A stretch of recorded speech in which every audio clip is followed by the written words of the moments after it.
Hey guys, welcome to Big Brother News and Updates. Today we're going to be talking about the fourth episode of the Big Brother season, which had the first power veto competition, as well as lots of other drama that went on. A very exciting episode indeed. Let's start it off with a bang. Jace, you could say, let's just start off with the whole streaking thing and him annoying people. Do you think this hurts? How do you think this hurts him? Do you think it helps him? I think he's trying to make people laugh, and that didn't work. Yeah, I think he thought the streaking thing would be really funny, but no one was laughing. Everyone just felt really awkward, and I felt the same way. I wasn't even there. I was sitting in my living room. Yeah, it was kind of awkward, but Austin's like they're like bros, dude. But do you think this hurts Austin too, being associated? He said. I think it could, but at the same time, it wasn't like a huge deal. Like after the streaking thing, they were like, "Oh, Austin, what's he doing?" They didn't really say anything to him.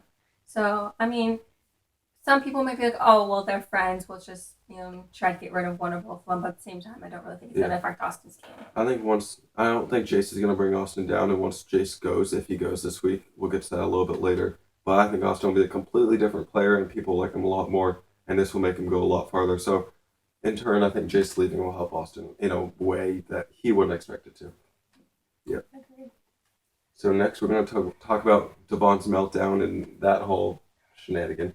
That was just a So lot. It was ridiculous. As I tweeted during the show, I was doing lots of live tweeting, and I had lots of people tweeting back at me, which was great. One of the things I said was Devon seems to be a loose cannon, and a lot of you agreed. So would you agree with that as well? I would definitely agree with that. She was counting for the counting challenge. They always have one of those normally like midway through the season, but a lot of things people don't know are there's so much downtime in the Big Brother house. You never really see that on CBS because they only have 60 minutes to show the show. They're not just going to show downtime.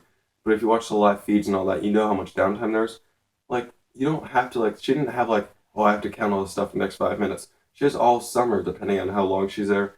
This really she and it did look kind of weird or creepy going into the room where you don't live necessarily, where you don't stay, and other people were right next to it. That does look a little suspicious or weird.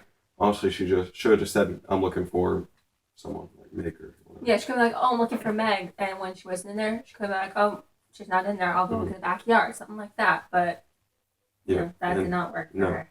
So this leads me to the feature tweet for today. Someone said, "I'll put the feature tweet up right now."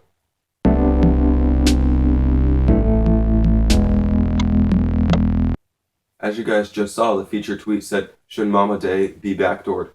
Oh, well, we know now that she was not backdoored, but do you think it would have been smart for James to backdoor her and just get her out now?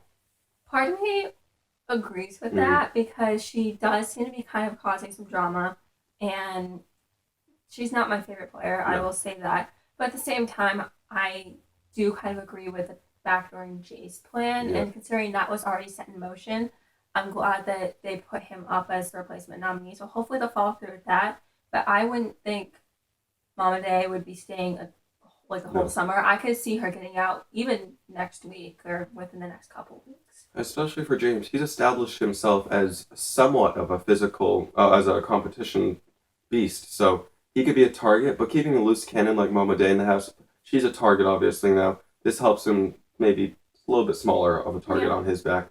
So would it have been a good idea? I think it would have stirred up the house too much too early. Would have been fun for us to watch, but no. And the way Devon, she was always thinking like I'm right and everyone else is wrong. It just that's almost she was getting really upset, and then Audrey tries to go help Clay come up here and apologize for what he did. Clay actually he did. He was a good sport about it basically, and she's like it was fake. It was fake. I know, and Audrey did that. But Audrey did a lot of things in this episode, actually. Speaking of Audrey, the key thing I was noticing is she was trying to form an alliance with almost the entire house. If you were watching, this alliance had at least 8 people, if not more. Yeah. And I think we all know by now that alliances with that many people, they rarely ever work. I think there's 5 is as much as there's you can do. too many people in the alliance for it to work because you're going to quickly run out of people to put up as nominees or replacement nominees. And there's just so many different opinions. You're just going to start fighting. It's going to fall apart. Exactly. Like 5 is the most you can realistically have. You can have 8 or even 10 for like a week or two, and it could probably work. But what was that, the Bomb Squad? The Bomb Squad actually worked for like a week. Did it work for 2 or just 1? I know Devin was a week and a half because Devin and Zach got mad at each other like at the veto ceremony, so it's like a week and a half. they just don't work, and yeah, they don't work.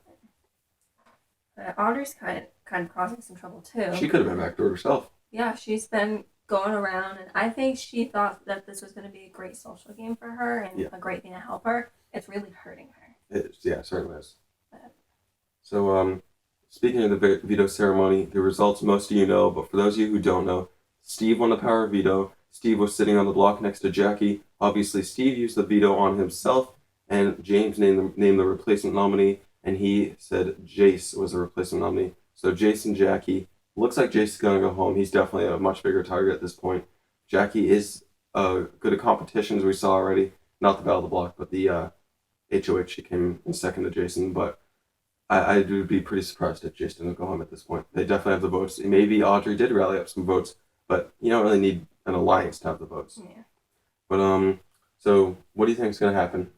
I think that Jace is going to go home. I don't think it's going to be, everyone voting for Jace to go home. I think it's going to be some for Jackie, some for Jace, but I think it's going to be the majority for Jace, and he will be the first one out of the season. Well, I would be shocked. There's 13 votes. I would be shocked if there's not at least 10. I think it's 12 to 1 or unanimous. I think Austin may stay with Jason. People would understand it and it wouldn't hurt him at all. Or Austin might just flip, because there's no reason for people, if Jason's already going home, to rock the boat this early. There's no point to make a stand. Yeah. They did that in season 11, and it kind of ended up working because Jordan was on that side and she ended up winning. But that rarely works. Normally just want to stay unanimous. And it was either season 15 or 16 where they just stayed unanimous for like the first 4 or 5. Oh, yeah. I remember one of those seasons. I think it was last year, actually. Yeah. She was 16. Yeah. Season 16, they were just always unanimous. It was boring, but it was best for most of the players, most of the house guest game. Yeah. So that's going to be it for this video. As Samara said, she was live tweeting during Big Brother last night. Big Brother's on tonight. Live eviction. And I will be live tweeting during that as well. Yeah. I will be hopefully live tweeting during all of the episodes, and if not, then Harper will try and take over. I usually handle more of the tweeting and stuff. But speaking of Twitter, don't forget to follow our Twitter at allbb17 news and subscribe to our YouTube channel. And if you guys don't know exactly like how it works in the real time, I know it's not aired this way, but nominations are on HOH is one either Thursday night or sometimes Friday morning if they go really long. But normally Thursday night. Nominations are Friday. Battle of the Block is normally Saturday. Friday, so Saturday's veto, and Monday is veto ceremony. So that's when our spoilers will be coming out the next day after, probably, or the day of if we're really on the ball then. But so I'm saying that because they showed up to Monday. So yeah, an action-packed episode tonight from Monday. Stuff Monday, Tuesday, and Wednesday. A little bit from today, but not much. Yeah. So you got 4 days in an entire episode. So it's gonna be an action-packed episode for sure. And I've looked at the live feed some, and they're pretty interesting. Yeah.